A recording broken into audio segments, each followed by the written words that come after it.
Hello दोस्तों, नमस्कार, आदाब, सत श्री अकाल। आज आप लोग के लिए एक नया केस लेकर गए हूँ।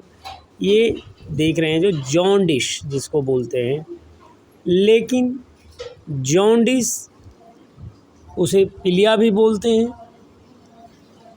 जॉन्डिस या पीलिया कोई बीमारी नहीं होता है, बल्कि बीमारी का एक लक्षण होता है। देखिए, इसका थन जो है वो भी पूरी तरह से पीला हो गया है। इसका जो बाँट है वो भी पीला हो गया है। इसका देखिए आई म्यूकस मेम्ब्रेन, देखिए ये डायग्नोसिस का ये रूप है। ये देखिए पूरे तरह से येलो हो गया है, एकदम वाइटनेस और पीला आपको दिख रहा होगा। ये डायग्नोसिस किया जाता कि किस तरह ये माउथ डेंटल पैड देखना चाह रहे थे लेकिन नहीं देखनी थी, वो भी पीला ही हो जाता है। क्योंकि पीला होने का रीज़न क्या है, क्योंकि इसमें आरबीसी डब्ल्यूसी पूरी तरह से डाउन हो गया है।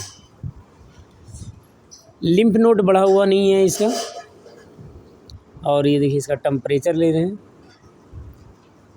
टेम्परेचर आपका आ रहा है 105.6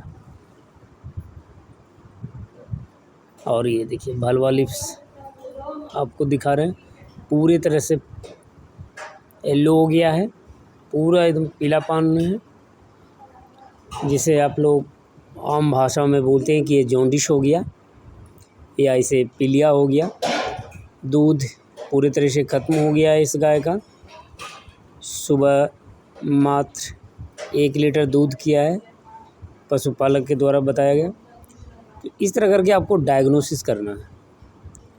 डायग्नोसिस भैंसों की डॉक्टरी में बहुत बड़ा योगदान है। अगर आपकी डायग्नोसिस सही नहीं रहा तो पशु की डॉक्टरी करने में आपको काफ़ी परेशानी का सामना करना पड़ेगा, क्योंकि पशु आपसे ठीक नहीं होंगे।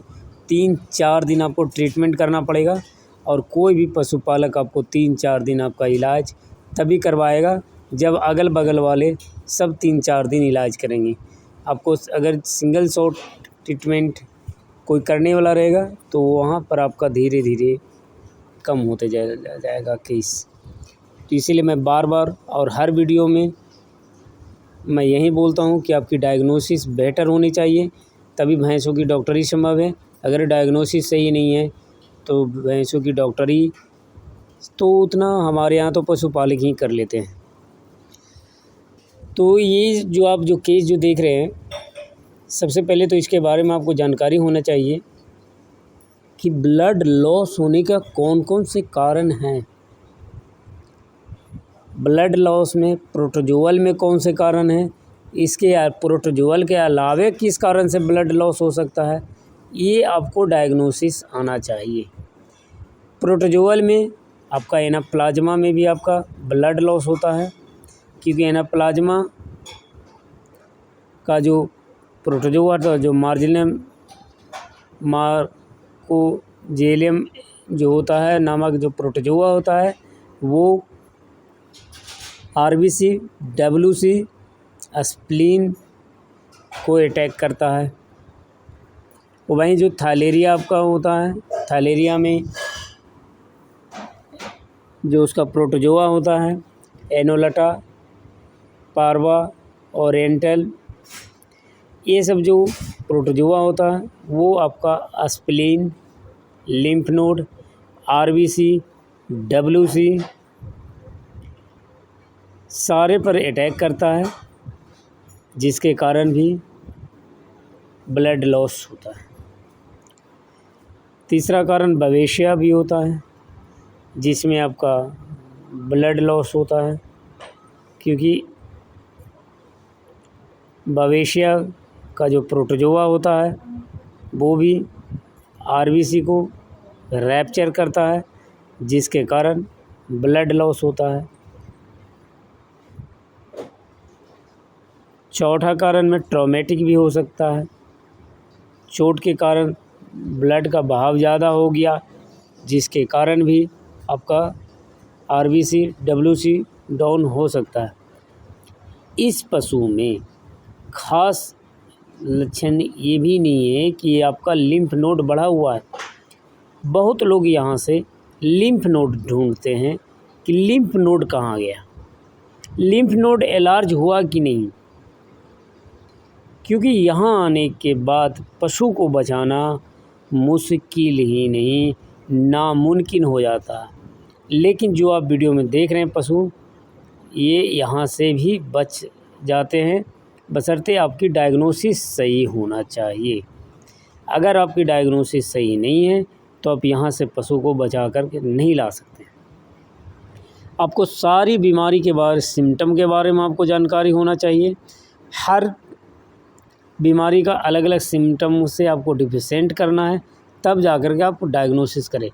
पशुपालक से हिस्ट्री ज़रूर लिया करें ताकि आप बीमारी को पकड़ में आपको सहायता मिले।